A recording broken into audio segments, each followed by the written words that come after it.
Title: Betrayed After the Vows, a Nurse Practitioner's Story. Part 1. I came to the United States in my early 20s, young, full of dreams, and determined to build a future I could be proud of. I worked hard, studied harder, and became a registered nurse.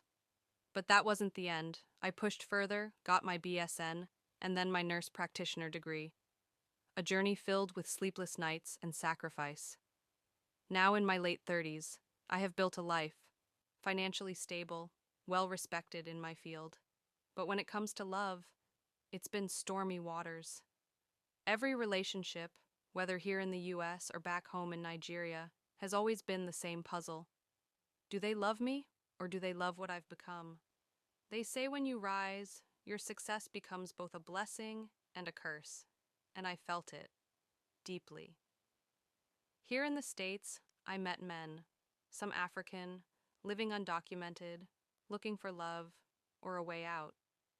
Back in Nigeria, the story was no different, except there, I was practically worshipped. Not for who I am, but for where I came from. Still, my heart yearned for love, real love, not someone who just saw an opportunity in me.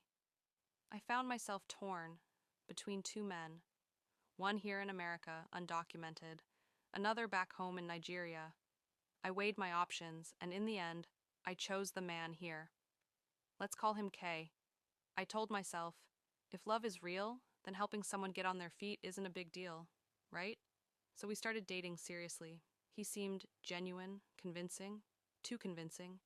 He didn't just want me, he wanted a future, marriage, a big wedding, a family. We had a small court wedding in the US and planned for a big traditional one later. We tried to bring his family here, only his father got the visa. His mom and sisters were denied. Kay insisted he wanted his mother there. So we decided to do the big wedding in Nigeria, but before that he begged me to file for him quickly. Let's just make it official so we can travel with ease, he said. And I did. Within months, his green card was approved. I was pregnant. Life felt full, but cracks began to show. We waited for our baby to grow a little before traveling.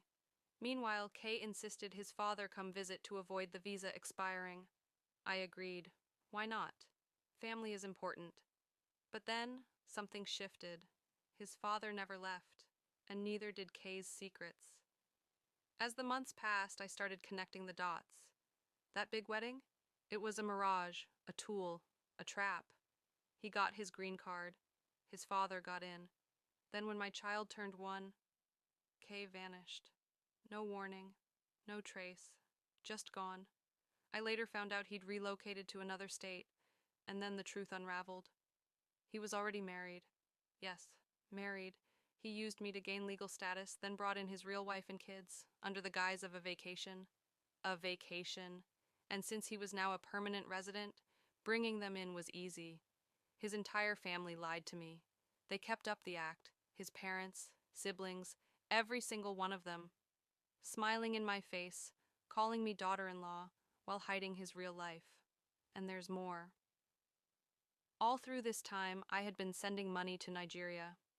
We were building a house together, preparing a home for our future. I even shipped a car. Thousands of dollars gone. Trust shattered. This man didn't just break my heart. He scammed me. He robbed me of my peace, my hard-earned money, and precious time. He took advantage of my kindness, my vulnerability, my love.